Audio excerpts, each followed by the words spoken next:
Good morning વહાલા બાળકો. હવે તમે આ વિષયના વિડીયોઝ એક સાથે પણ જોઈ શકશો. તેના માટે વિડીયો નીચે મારી ચેનલનું નામ છે, તો ચેનલમાં જઈ પ્લેલિસ્ટમાં જશો તો આ વિષયના વિડીયોઝ એક સાથે જોઈ શકશો. તો બાળકો, ગયા વિડીયોમાં આપણે શીખતા હતા ગુજરાતી ધોરણ 6 દ્વિતીય સત્રનો પાઠ નંબર 14 સારા અક્ષરો, જેમાં બધા મિત્રો છે તે વાતો કરતા હતા કે સારા અક્ષરો કેવી નીત રીતે નીકળે છે. તો અશરફ કહે છે કે આપણે કલમ અંતથી સારા અક્ષર નીકળે છે.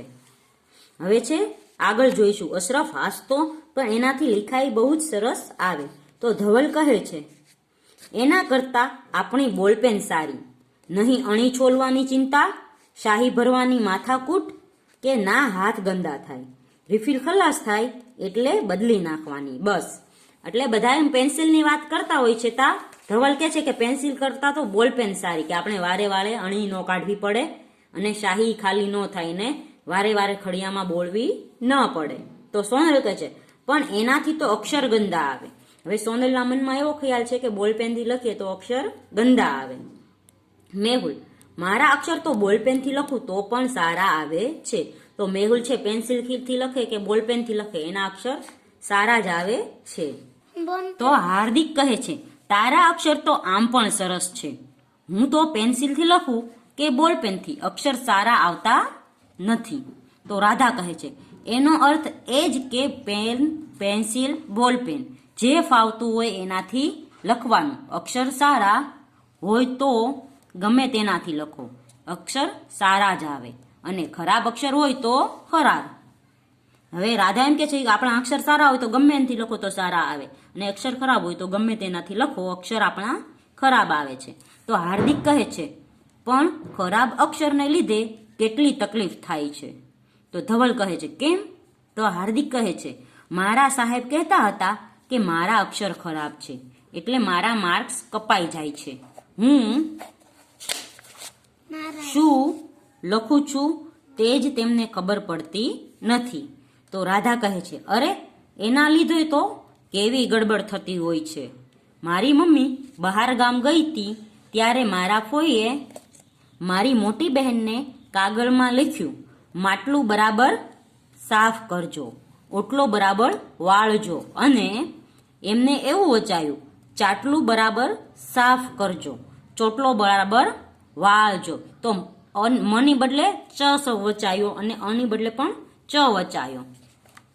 તે મારી બહેન તો બિચારી રોજે રોજ દરેક ચાટલા સાફ કર્યા કરે અને ટૂંકા વાળમાં ચોટલો વાળવાની કોશિશ કર્યા કરે.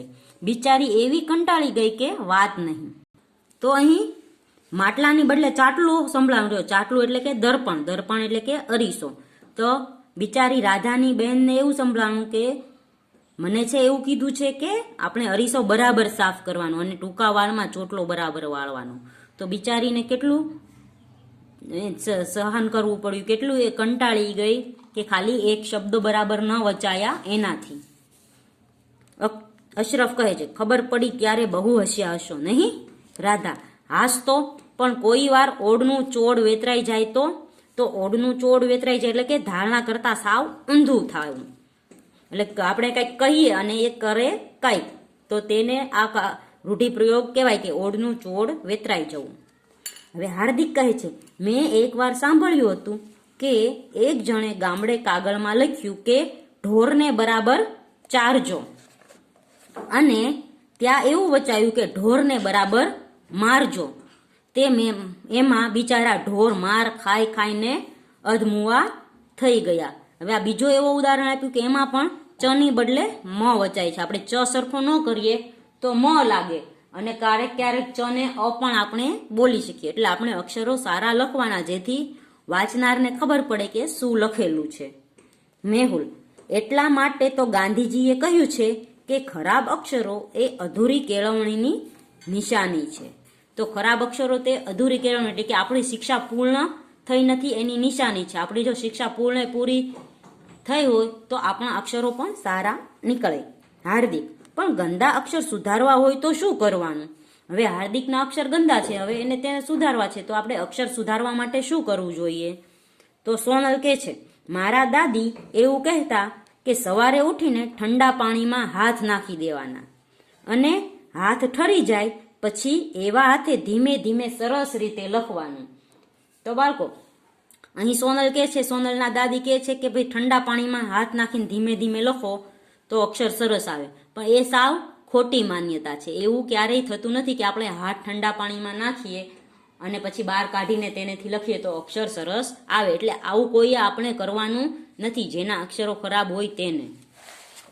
આગળ રાધા કહે છે, મારા દાદા એવું કહેતા કે એમના જમાનામાં પાટલી ઉપર ભીની માટી પાથરીને સરસ વળાંકવાળા અક્ષર લખીને માટીને સુકાવા દેતા અને પછી એ અક્ષરની અંદર લખ્યા કરવાનું.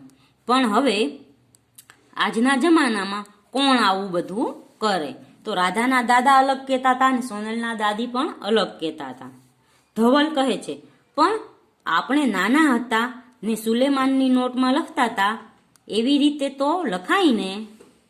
હવે અશરફ કે છે, મારો ભાઈ નાનો હતો ત્યારે મારા અબ્બુએ બહુ ચિત્ર દોરાવેલા. કદાચ એનાથી અક્ષર વળાંક સરસ થતા હશે.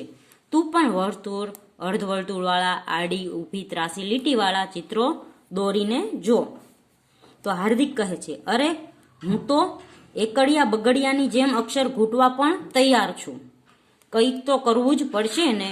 ગંદા અક્ષરથી મને બહુ શરમ આવે છે.